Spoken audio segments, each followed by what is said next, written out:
Good morning guys. आज हमारी chapter अपने ऑक्सीजन युक्त कार्बनिक यौगिकों का चैप्टर चल रहा था। इसमें हम तीन टॉपिकों के बारे में पढ़ रहे थे, अल्कोहल, फिनोल, ईथर। अब अल्कोहल, फिनोल, ईथर में से सबसे पहले अल्कोहल के बारे में हम पढ़ेंगे। तो अल्कोहल के बारे में पढ़ रहे थे। अल्कोहल में क्या था, आपने भौतिक गुणधर्म पढ़ लिए थे, इसके रासायनिक गुणधर्म चल रहे थे और इसके बनाने की विधि हमने पढ़ ली थी। तो रासायनिक गुणधर्मों में हमने 4 रिएक्शन पढ़ ली थी। 4 रिएक्शन में कौन कौन सी 4 रिएक्शन हमने पढ़ ली थी।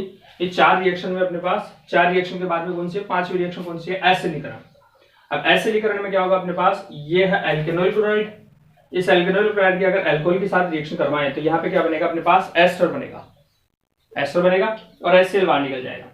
ऐसे अगर एनाइड्राइड के साथ करवाएं, एनाइड्राइड के साथ अगर रिएक्शन करवाएं तो अल्कोहल की, तो यहाँ पे अपने पास ये RO, ये नेगेटिव किससे जुड़ेगा, अपने पास किससे जुड़ेगा, इस पॉजिटिव से, और ये पॉजिटिव किससे जुड़ जाएगा, इससे। तो एक क्या बन जाएगा हमारे पास, एसिड बन जाएगा, और एक क्या बन जाएगा, एस्टर बन जाएगा।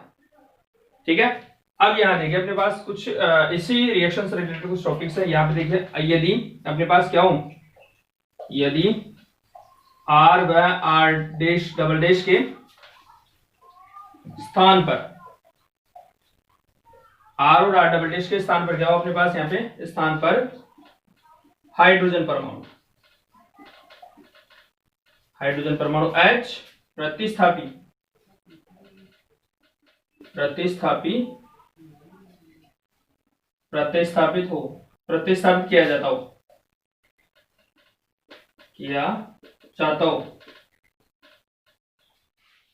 किया जाता हो तो इस अभिक्रिया को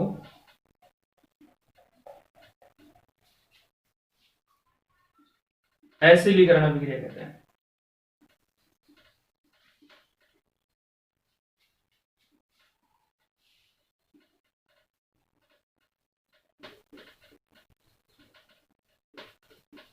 इस अभिक्रिया को एसिडीकरण अभिक्रिया कहते हैं। और यदि R व R डबल डैश के स्थान पर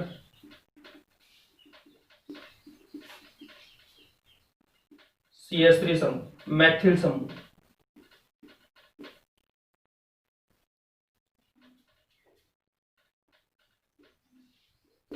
समूह लिया जाए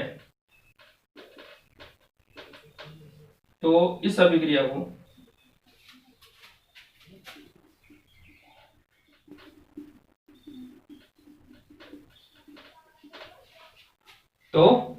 को क्या करेंगे, एसिटिलीकरण। तो इस अभिक्रिया को एसिटिलीकरण अभिक्रिया कहते हैं।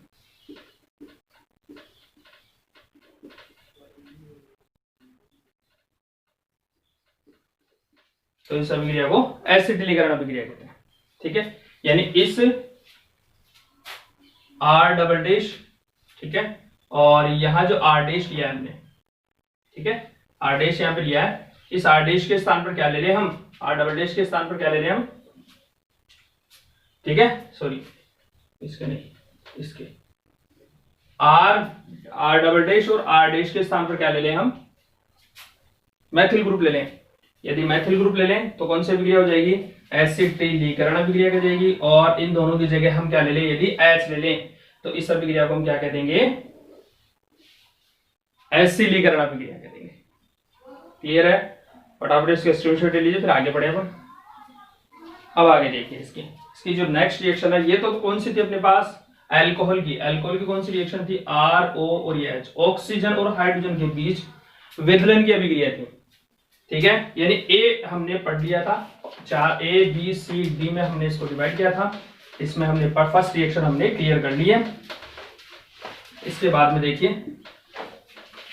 नेक्स्ट,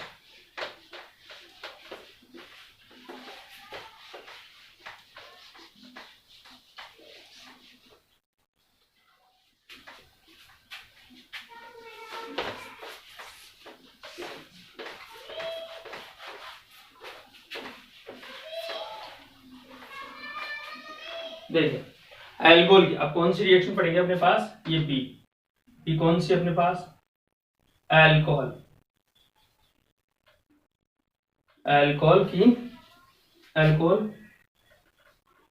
अल्कोहल के CO, कार्बन और ऑक्सीजन आबंध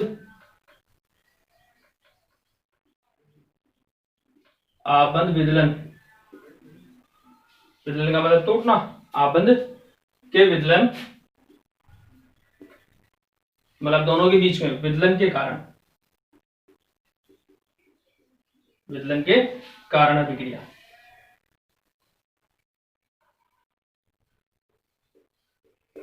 विदलन के कारण अभिक्रिया, पहले तो O और H के बीच वाली अभिक्रिया पढ़ लीजिए, अब कौन सी पढ़ेंगे अपने पास, कौन सी, O और कार्बन के बीच की। तो यहां बात करें, देखो इन अभिक्रियाओं को, यानी कि अल्कोहल है, ठीक है, अल्कोहल की इन अभिक्रियाओं के लिए अल्कोहल की क्रियाशीलता का क्रम देखिए, इस प्रकार की अभिक्रियाओं के लिए, इस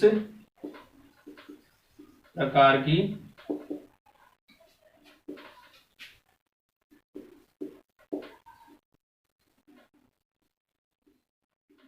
अभिक्रियाओं के लिए, इस प्रकार की अभिक्रियाओं के लिए अल्कोहल की क्रियाशीलता का क्रम, अल्कोहल की क्रियाशीलता का क्रम, यानी इन अभिक्रियाओं के लिए कौन सा alcohol 1 degree 2 degree 3 degree alcohol में से सबसे ज्यादा रिएक्टिव, सबसे ज्यादा क्रियाशील कौन सा कम, कौन सा होगा, सबसे ज्यादा कौन सा होगा अपने पास 3 डिग्री अल्कोहल, ठीक है, फिर उसके बाद में 2 डिग्री अल्कोहल और उसके बाद में 1 डिग्री अल्कोहल। देखिए कैसे, देखो 3 डिग्री की बात करें हम तो 3 डिग्री किस तरीके से होता है, ये C, ये CH3, ये CH3, ठीक है, ये O और ये H। हम पढ़ रहे हैं कार्बन और OH, O के बंध के विदलन की के बारे में हम पढ़ रहे हैं, ठीक है। 2 डिग्री की बात करें हम, 2 डिग्री में जाएगा अपने पास यहाँ पे ये CH और ये CH3, ये H और ये OH। 1 डिग्री की बात करें तो 1 डिग्री में सीधा सीधा सा अपने पास CH3, CH2 और ये OH, ये 1 डिग्री अल्कोहल, ठीक है। अब अपने पास बात करें तो यहाँ की बात करें, इन दोनों ऑक्सीजन और कार्बन के बीच की बात करें तो यहाँ पे प्लस आई इफेक्ट क्या है, यहाँ पे प्लस आई प्रभाव क्या है, यहाँ पे इसमें प्लस आई प्रभाव क्या है, यहाँ पे सर्वाधिक है, इसमें प्लस आई प्रभाव क्या है, यहाँ पे बहुत कम है, प्लस आई प्रभाव यहाँ कम है और सबसे कम इसमें है।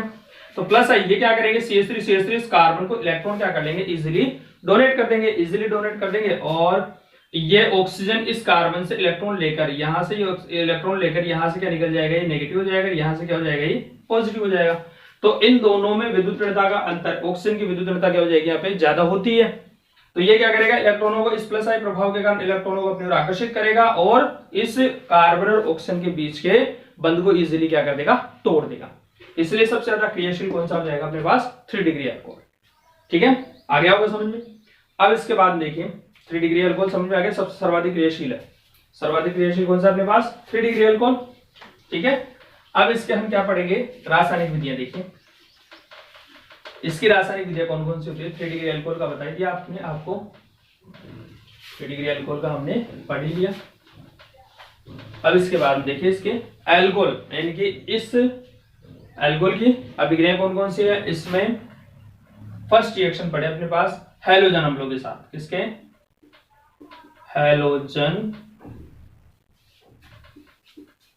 अम्लों के साथ, हैलोजन अम्लों के साथ इसकी अभिक्रिया हम पढ़ रहे हैं। अब हैलोजन अम्ल कौन कौन से होते हैं, हैलोजन अम्ल हो गए जैसे अपने पास HCl हो गया, HBr हो गया, HI हो गया, ये सब क्या है, हैलोजन अम्ल है, ठीक है। इनकी भी क्रियाशीलता तो यहाँ लिखेंगे अपने पास अपने हैलोजन अम्लों की, क्या लिखेंगे अपने पास,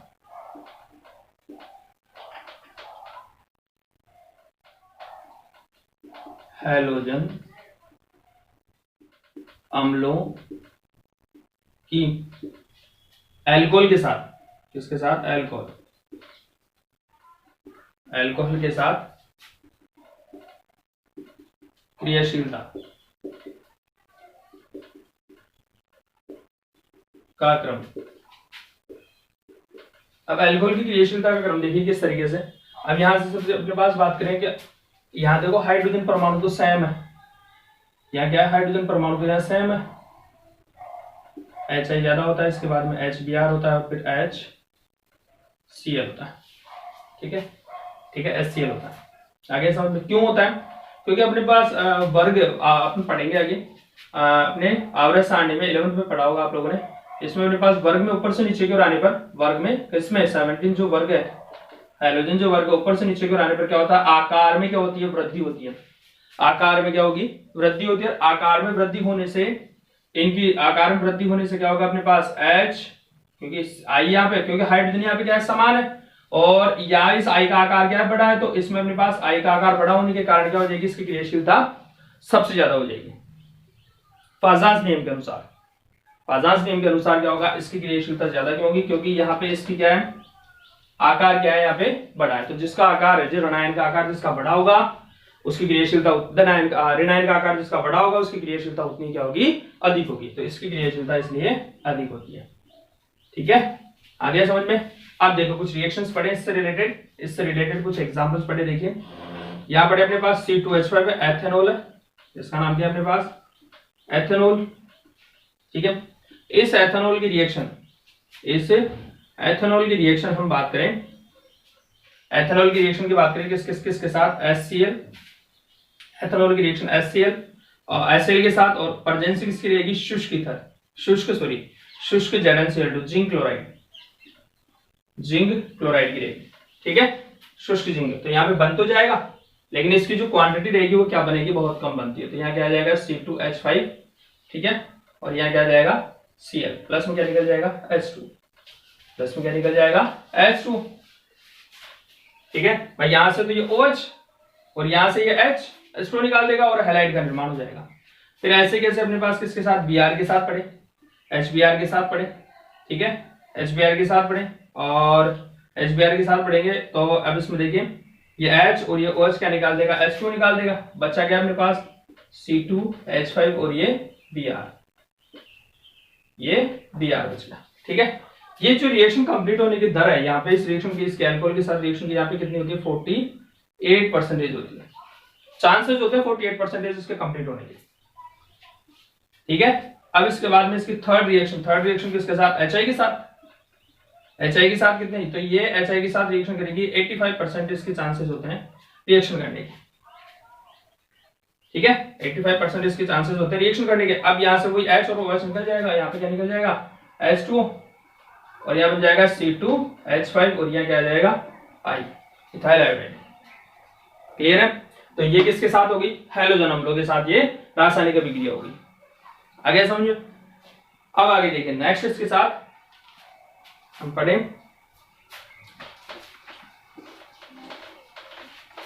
दूसरी रिएक्शन इसकी अल्कोहल की। अल्कोहल में O और H के बंध के मध्य जो बंध है उसके विदलन की बात करें हम, वो किस तरीके से होगा।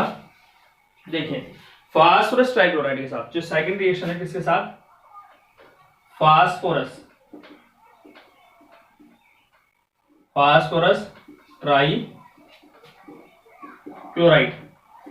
ट्राइक्लोराइड यानी कि अपने पास फास्फोरस P और ट्राई यानी कि PX3 के साथ हम रिएक्शन करें।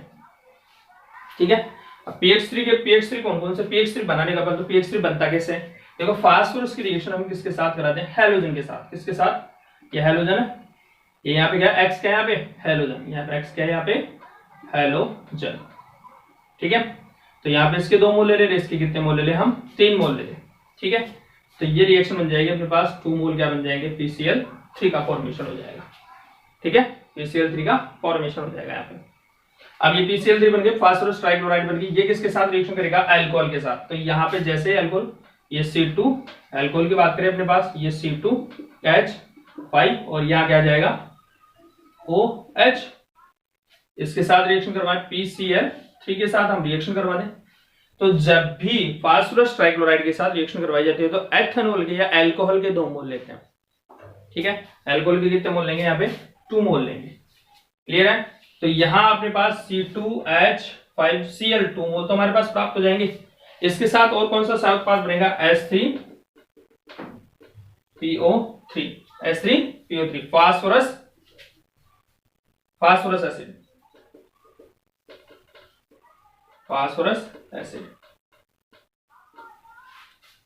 फास्फोरस एसिड का फॉर्मेशन हो जाएगा। तो ये तो किसके साथ हो गया अपने पास, फास्फोरस ट्राइक्लोराइड के साथ। ऐसे ही इसके साथ इसकी थर्ड जो रिएक्शन है या फास्फोरस ही, अब नेक्स्ट जो रिएक्शन होगी वो किसके साथ होगी, फास्फोरस, ट्राई की जगह क्या आ जाएगा पेंटा, ट्राई की जगह क्या आ जाएगा पेंटा क्लोराइड, फास्फोरस पेंटा क्लोराइड के साथ इसकी रिएक्शन होगी, यानी कि PX5 के साथ रिएक्शन होगी। ठीक है, यहां रिएक्शन करवाया अपने पास फास्फोरस, यहाँ पे फास्फोरस पेंटाक्लोराइड PCl5, तो यहाँ पे R, यहाँ पे अपने पास C2H5O और ये H प्लस में क्या हो जाएगा किसके साथ फास्फोरस PCl5 के साथ रिएक्शन करवाएं। ठीक है, PCl5 के साथ रिएक्शन करवाएं तो यहाँ पे एक ही मोल, यहाँ ट्राइक्लोराइड था तो यहाँ पे एथेनॉल के 2 मोल लिए थे, यहाँ पेंटाक्लोराइड लेंगे तो यहाँ पे एथेनॉल का एक ही मोल आएगा, तो यहाँ क्या बन जाएगा अपने पास C2H5 और यहाँ क्या जाएगा Cl, प्लस में क्या निकल जाएगा POCl3 और प्लस में एक क्या निकल जाएगा HCl निकल जाएगा, तो इसको बोलेंगे phosphorus oxychloride, phosphorus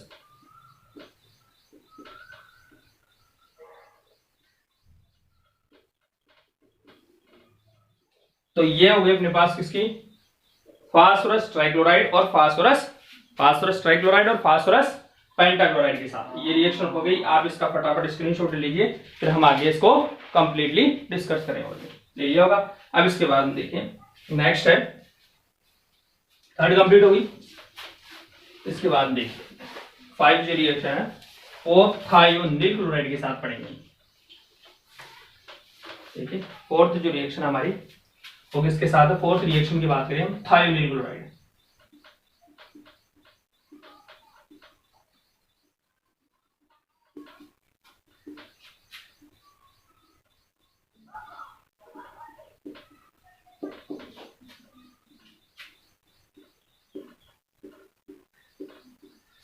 thionyl chloride के साथ अभिक्रिया, थायोनिल क्लोराइड के साथ अभिक्रिया देखिए thionyl chloride SOCl2, thionyl chloride का फॉर्मूला SOCl2, तो यहाँ क्या हो जाएगा अपने पास CH3 C2H5OH प्लस में किसके साथ थायोनिल SOCl2, इसको बोलेंगे थायोनिल क्लोराइड, थायोनिल क्लोराइड ये बोलेंगे अपने पास। ठीक है, इसकी किसकी प्रेजेंसी में प्रीडीन, किसके प्रेजेंसी में प्रीडीन क्षारक,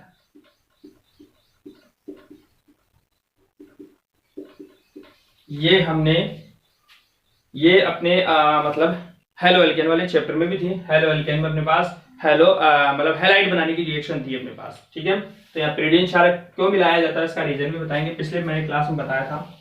यहाँ जाएगा अपने पास H2C5 और यहाँ Cl, प्लस में क्या निकल जाएगा HCl। ठीक है, प्लस में HCl और एक क्या निकल जाएगा SO2। ठीक है, ये SO2 गैस होती है। ठीक है, अब यहाँ पे ये प्रीडीन क्षारक क्यों मिलाया जाता है, ये जो प्रीडीन क्षारक है ये प्रीडीन क्षारक यहाँ क्यों मिलाया जाता है कि ये जो HCl बना रहे हैं इस HCl को अवशोषित करने के लिए, अवशोषित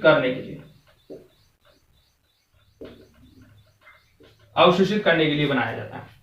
ठीक है, आगे समझ में, तो ये हो गया अपने पास थायोनिल क्लोराइड के साथ।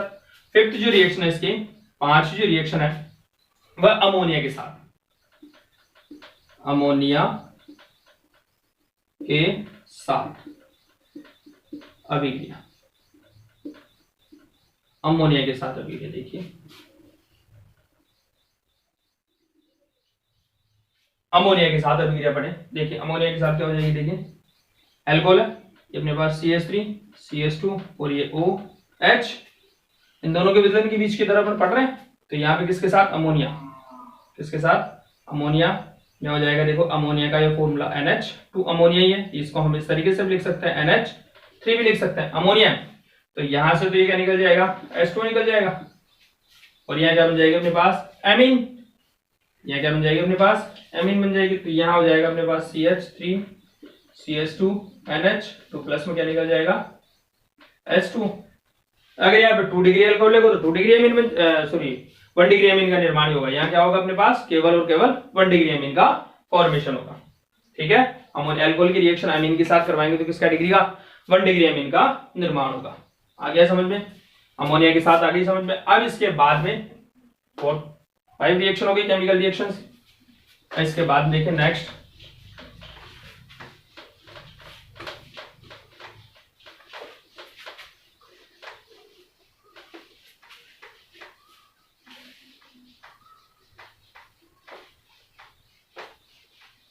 देखिए नेक्स्ट रिएक्शन है, सिक्स जो रिएक्शन है, छठी जो रिएक्शन है वो up chain production, up chain reduction आई, ठीक है। लाल फास्फोरस प्लस HI की प्रेजेंस में रिएक्शन होगी। यहाँ देखिए अपने पास C2H5 ये OH प्लस में 2HI और यहाँ क्या आ जाएगा लाल फास्फोरस, लाल फास्फोरस प्लस HI के साथ इसकी रिएक्शन होगी, ठीक है। अब यहाँ देखिए लाल फास्फोरस प्लस HI के साथ रिएक्शन करवाएं तो क्या किसका फॉर्मेशन होगा, ठीक है। यहां से तो एक H तो इसके साथ ऐड हो जाएगा, एक H तो इसके साथ ऐड हो जाएगा, ठीक है। और तो H ऐड और यहाँ पे एक H बचेगा वो इसके साथ ऐड हो जाएगा, तो यहाँ क्या बन जाएगा CH3 प्लस में क्या निकल जाएगा अपने पास, एक मोल किसका H2 होगा और एक यहाँ पे 2 I है तो ये I मिलकर क्या बना लेंगे, आयोडीन का भी गैस का फॉर्मेशन कर लेंगे, ठीक है। तो ये एथेन एल्केन बनाने की केमिकल रिएक्शंस है, क्या है अपने पास, एल्केन बनाने की केमिकल रिएक्शंस है। आगे समझ में, अब ये हो गई अपने पास किसकी O और H, CO है ना अपने पास, CO आबंध के विदलन के कारण ये अभिक्रियाएं होती हैं, ठीक है। अब इसके बाद में A कंप्लीट पहले हो गया था, P हो ही गया, इसके बाद में अपने कौन सा रहेगा, C पोर्शन रहेगा। देखिए C पोर्शन की बात करें हम, C पोर्शन की बात करें हम, C पोर्शन में कौन सी अभिक्रियाएं होगी, एल्कोहल की। देखिए एल्किल या हाइड्रोक्सी समूह, C जो पोर्शन है वो कौन सी रिएक्शन है,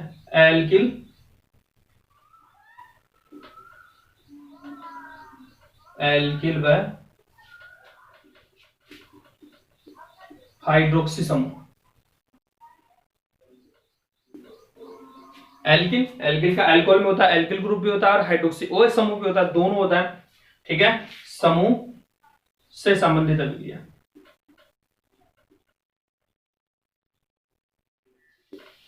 से संबंधित अभिक्रिया होगी, ठीक है। अब देखिए इसमें कौन कौन सी किस तरीके से रिएक्शन होगी, हम आगे इसके बारे में डिस्कस करेंगे। देखो सबसे फर्स्ट अपने पास इसमें कंसंट्रेट एस्ट्रोसोफोर के साथ रिएक्शन करना है, कंसंट्रेट H2SO4 के साथ। जब कंसंट्रेट एस्ट्रोसोफोर के साथ जब रिएक्शन करवाई जाती है तो इस रिएक्शन को बोला जाता है निर्जलीकरण अभिक्रिया। देखो निर्जलीकरण अभिक्रिया का मतलब डिहाइड्रेशन, इंग्लिश में इसको बोलते हैं डिहाइड्रेशन। डी शब्द जहां लग जाएगा मतलब वहां पे हो जाएगा H2 के मॉलिक्यूल का बाहर निकलना, ठीक है। कंसंट्रेट एस्ट्रोसोफोर, डाइल्यूट एस्ट्रोसोफोर, डाइल्यूट एस्ट्रोसोफोर में अपने पास अल्कोहल का फॉर्मेशन होता है, एल्किल हाइड के साथ जब रिएक्शन करवाई जाती है तो। और यहाँ पे अगर कंसंट्रेट एस्ट्रोसोफोर ले तो अल्कोहल में से जल का अणु बाहर निकल जाता है और एल्किल का फॉर्मेशन होता है, एल्कीन का फॉर्मेशन होता है, ठीक है। यहाँ पे बात करें जैसे एग्जांपल की अपने बात करें तो यहाँ ले ले अपने पास, जिसमें दो तरीके से रिएक्शन होती है, देखिए कैसे। यहाँ ले ले अपने पास CH3 CH2 और यहाँ से OH, ठीक है। यहां से ले ले अपने पास ये OH, ठीक है। दोनों के एल्किल पे हाइड्रोक्सी समूह, यानी ये पूरा भी निकल सकता है, पूरा ग्रुप भी निकल सकता है और एल्किल ग्रुप है यहाँ पे अपने पास, यहाँ से H भी निकल सकता है, ठीक है। देखें दोनों की अभिक्रियाएं हैं। अब इसके यहाँ पे अगर देखिए दो, अब इसके थोड़ा सा इसमें अगर अल्कोहल को हम क्या लें, आधिक्य में लें, किसको, अल्कोहल को। यहाँ पे इसको अगर हम आधिक्य में लें, आधिक्य का मतलब अधिक मात्रा, अगर इसको आधिक्य में ले तो यहाँ पे 2 मोल लें, 2 मोल लेंगे तो यहाँ पे देखो यहाँ पे 2 मोल ले रहे हैं अपन, 2 मोल लें यहाँ पे, ये OH और यहाँ पे अपने पास C2H5, ठीक है। एल्कोहल है, ये 2 मोल आधिक्य में अपने पास, ये 2 मोल ले लिए अपने आधिक्य में, ठीक है। तो यहां से तो ये H और ये क्या निकल जाएगा H2O। यहाँ पे वही कंसंट्रेट एस्ट्रोसोफोर की प्रेजेंस में उत्प्रेरक तो ये रहेगा, कंसंट्रेट एस्ट्रोसोफोर की प्रेजेंस में, और यहाँ टेम्परेचर क्या रहेगा 419 केल्विन टेम्परेचर यहाँ दे दे, तो यहाँ से क्या निकल जाएगा H2O निकल जाएगा, प्लस किसका फॉर्मेशन हो जाएगा यहाँ पे C2H5O और ये C2H5O, ईथर का फॉर्मेशन हो जाएगा, ईथर का फॉर्मेशन हो जाएगा, क्या हो जाएगा अपने पास, ईथर बन जाएगा। समझ में आ गया। अब यदि, ये तो पहली कंडीशन हो गई, यदि यहाँ पे क्या है अपने पास, यदि कंसंट्रेट एस्ट्रोसोफोर को आधिक्य में ले, आधिक्य, इसको कंसंट्रेट H2SO4 को हम आधिक्य में ले, आधिक्य में, और टेम्परेचर भी क्या कर दें, 419 तक थोड़ा सा टेम्परेचर क्या हो जाएगा, बढ़ जाएगा। तो आधिक्य में तथा 400 और 433 केल्विन से लेके 400 और 43 केल्विन ताप पर हो। यदि क्या हो अपने पास कंसंट्रेट H2SO4 का आधिक्य में कंडीशन दे दी, यहाँ पे पहले कौन आधिक्य में था, अल्कोहल आधिक्य में था, तो ईथर बनाएगा। और अगर कंसंट्रेट H2SO4 आधिक्य में ले लें तो क्या बनेगा, देखिए यहां बात करें अपने पास HCH, H, ये C, H और ये OH, अल्कोहल, ये अल्कोहल है यहाँ पे, ठीक है। यहाँ पे क्या ले लें अपने पास, कंसंट्रेट H2SO4, क्या ले लें यहाँ पे, प्रेजेंस क्या रहेगी, कंसंट्रेट H2SO4, और टेम्परेचर बता दिया 433 केल्विन से लेके कहां तक, 400 अपने पास 43 केल्विन, पहले वाले से ज्यादा है। तो यहां से क्या निकल जाएगा, ये H2 का मॉलिक्यूल निकल जाएगा, H2 का मॉलिक्यूल निकल जाएगा, तो यहाँ पे किसका फॉर्मेशन हो जाएगा, एल्कीन का। यहाँ क्या बन जाएगा अपने पास, H डबल बॉन्ड, ये H और ये H, क्या बन जाएगी अपने पास, यहाँ पे एल्कीन बन जाएगी, ठीक है। एल्कीन का फॉर्मेशन हो जाएगा, प्लस यहाँ पे वाटर का मॉलिक्यूल बाहर इजीली निकल जाएगा, ठीक है। आगे समझ में, तो ये रिएक्शन थी। अब इसी रिएक्शन की हम क्या पढ़ेंगे, मैकेनिज्म।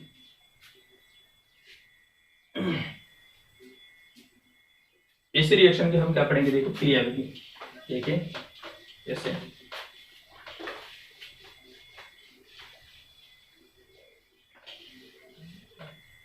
क्रियाविधि, देखिए इसमें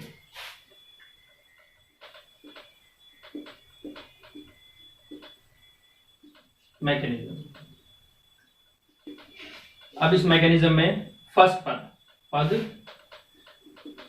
देखो पद फर्स्ट में क्या होगा, क्या रिएक्शन होती है अपने पास, फर्स्ट पद में क्या होगा, प्रोटोनिकृत अल्कोहल का निर्माण होगा, प्रोटोनिकृत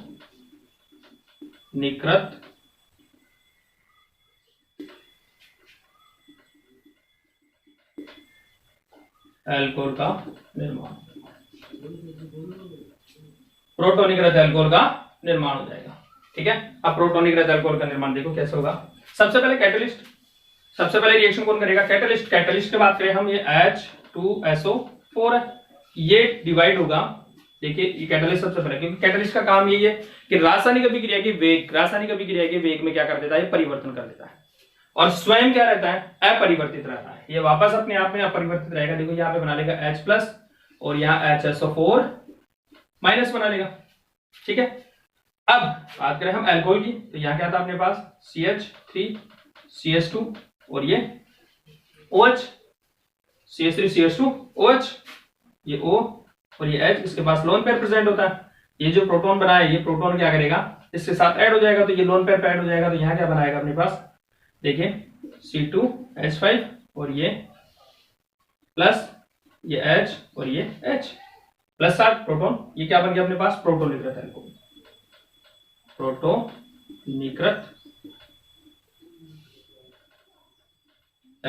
प्रोटोनिकृत अल्कोहल का फॉर्मेशन हो गया, ठीक है। अब इसके बाद में पद फर्स्ट हो गया, अब पद सेकंड की बात करें, पद सेकंड की बात करें, पद सेकंड में क्या हो जाएगा, कार्बोधनायन का निर्माण, कार्बोधनायन का निर्माण। अब कार्बोधनायन का निर्माण किस तरीके से होगा, देखिए ये प्रोटोनिकृत अल्कोहल है, क्या हो जाएगा, देखो CH3 CH2 ये O H और ये H, ये प्लस चार्ज है, ये पूरा का पूरा इलेक्ट्रॉन अपने पास सिग्मा बॉन्ड को उठा के ले जाएगा, ठीक है। और ये जो पद है यहाँ पे कैसा रहेगा, धीमा, स्पीड क्या रहेगी, यहाँ पे धीमी रहेगी, स्पीड क्या रहेगी, धीमी रहेगी। तो यहाँ पे क्या निकल जाएगा, देखिए ये तो बन जाएगा CH3 CH2 प्लस, तो प्लस क्या निकल जाएगा H2, तो इसको बोलेंगे अपने पास, ये जो कंपाउंड है इसको बोलेंगे कार्बोधनायन, कार्बोधनायन बनेगा, ठीक है। ये H2 कार्बोधनायन का फॉर्मेशन हो जाएगा, आगे समझ में। इसके बाद में देखिए नेक्स्ट हमारे कार्बन आयन का फॉर्मेशन हो गया। अब जो थर्ड पद है, पद कौन सा हमारे पास यहाँ पे, थर्ड पद कौन सा रहेगा, थर्ड पद रहेगा। थर्ड पद में कार्बन आयन हो गया। अब इसमें अपने पास होगा कार्बन आयन से प्रोटॉन, कार्बन आयन से प्रोटॉन का निकलना, कार्बन आयन से, कार्बन आयन से प्रोटॉन का निकलना, प्रोटॉन का निकलना। कार्बन आयन से प्रोटॉन किस तरीके से निकलेगा, देखिए ये यहां से अपने पास C, ये H था, ये H है, ये H है, ये C, ये H, ये प्लस चार्ज है और ये H, ये रहा। तो यहां से देखो इस प्लस चार्ज को यहां से खत्म करने के लिए ये वाला जो पाई सिग्मा बोर्ड है ये उठकर कहां चला जाएगा, यहाँ पे, और ये H क्या निकल जाएगा, बाहर निकल जाएगा। तो यहाँ क्या निकल जाएगा, H प्लस बाहर इजिली निकल जाएगा और ये बॉन्ड पूरा का पूरा इन दो कार्बनों के बीच में आ जाएगा। तो यहाँ जाएगा अपने पास H है, ये H, यहाँ डबल बॉन्ड का फॉर्मेशन हो जाएगा, ये H, ये H, प्लस में प्रोटॉन निकल गया, प्लस में प्रोटॉन इजिली निकल गया। अब प्रोटॉन निकल गया, अब इसके बाद में देखो ये जो H प्लस निकला है वापस किसके साथ रिएक्शन कर लेगा, वापस जो हमने देखो स्टार्टिंग में हमने क्या मिलाया था, पीछे जो हमने मतलब मिटा दिया, यहाँ पे देखो ये H प्लस बना है, यहाँ पे ये H प्लस कैसे बना, ये H प्लस कैसे बना, यहाँ से ये H2SO4 का जब इसमें विलयन किया था तब H प्लस बना था। तो कैटलिस्ट का काम क्या होता है, वर्क क्या होता है कैटलिस्ट का, कि केमिकल रिएक्शन की स्पीड को क्या कर देता है, ये परिवर्तन कर देता है। ठीक है, केमिकल रिएक्शन की स्पीड को क्या कर देगा, परिवर्तन कर देगा। तो ये H प्लस क्या करेगा, वापस HSO4 माइनस प्लस में क्या आ जाएगा, H प्लस आपस में रिएक्शन करके क्या बना लेगा, H2SO4 का फॉर्मेशन कर लेगा। ठीक है, आगे समझ में। अब यहाँ देखिए कुछ नोट, यहाँ पे बात करें अपने पास नोट शब्द डाल के देखिए, यहाँ पे इन ये जो निर्जलीकरण अभिक्रिया है, निर्जलीकरण अभिक्रियाओं में सबसे ज्यादा क्रियाशील कौन सा अल्कोहल होगा, 1 डिग्री 2 डिग्री 3 डिग्री अल्कोहल कौन सा होगा। यहाँ बात करें अपने पास निर्जलीकरण अभिक्रियाओं के लिए, निर्जलीकरण अभिक्रियाओं के लिए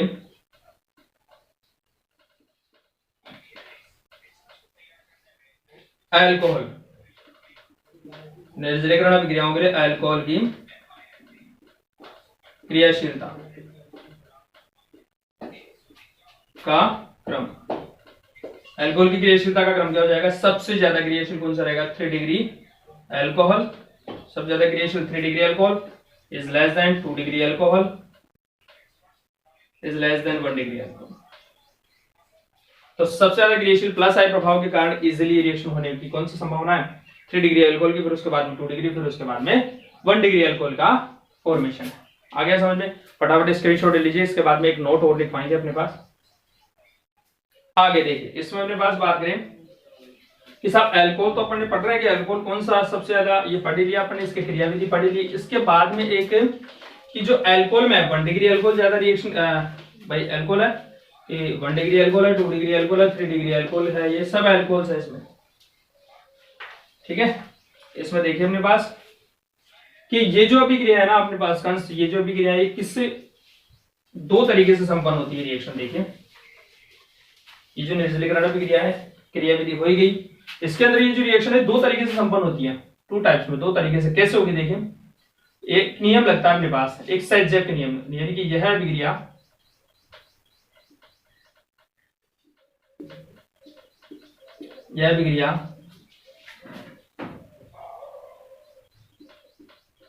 सेटजेफ के नियमानुसार होती है, सेटजेफ के नियमानुसार होती है अभिक्रिया, ये अभिक्रिया सेटजेफ के नियम के अनुसार होती है। देखो कैसे होती है, किस तरीके से, ये अपने पास CH3, ये CH और यहां हो जाएगा अपने पास OH, यहाँ पे CS2 और ये CS3, ये अल्कोहल है। तो अब इस अल्कोहल में अपने निर्जलीकरण में H2 निकलेगा, तो यहाँ पे देखो अल्कोहल में से यहां से भी हाइड्रोजन इजीली रिमूव हो सकती है, इस कार्बन से भी इजीली हो सकती है और इस कार्बन से भी इजीली हो सकती है, दोनों की जगह इजीली हम हाइड्रोजन इजीली रिमूव हो सकती है, निकल सकती है। ठीक है, दोनों कंडीशन है, कंडीशन यहाँ पे दोनों है। अब यहाँ दोनों कंडीशन है, तो यहाँ पे देखो रिएक्शन किस तरीके से होगी, कैसे होगी, सेटजेफ नियम होता क्या है, सेटजेफ नियम होता क्या है अपने पास, यहाँ पे क्या बनेगी अपने पास, कि इस अल्कोहल से वह एल्किन अधिक मात्रा में बनेगी, इस अल्कोहल से वह एल्किन अधिक मात्रा पे होगी जिसके कार्बन परमाणुओं पे सर्वाधिक प्रतिस्थापी समूह जुड़े हुए हों। यह सहजैव का नियम है। ठीक है, तो सबसे पहले कैसे देखो, अगर सबसे फर्स्ट कंडीशन यहां से अगर H निकले, इस कार्बन से अगर H निकले तो क्या होगा, देखिए कोई कंसंट्रेट H2SO4 और टेम्परेचर 433 से 443 केल्विन रहेगा, टेम्परेचर सेम रहेगा 433। तो यहाँ पे अपने पास सबसे फर्स्ट कंडीशन है ये, फर्स्ट कंडीशन में ये दे दी अपने कि यहां से अगर H2 निकल जाए तो यहां बनेगा अपने पास CH3 CH डबल बॉन्ड, ये CH और ये CH3। दूसरी कंडीशन बात करें यहां से निकालते हैं, ये सेकंड कंडीशन है, ये सेकंड कंडीशन है। यहाँ पे कोई उत्प्रेरक सेम रहेगा, दोनों में उत्प्रेरक सेम रहेगा, टेम्परेचर दोनों में क्या रहेगा, सेम रहेगा, लेकिन जो रिएक्शन होगी ये अपने पास सहजैव के नियम के अनुसार यहाँ हो जाएगा CH2 डबल बॉन्ड, ये CH CH2 और ये CH3, ये कंपाउंड अपने पास। तो इसका नाम तो हो जाएगा अपने पास 2 ब्यूटीन या ब्यूट 2 इन नाम हो जाएगा इसका तो, और इसका क्या हो जाएगा अपने पास 1 ब्यूट इन ब्यूट 1 इन।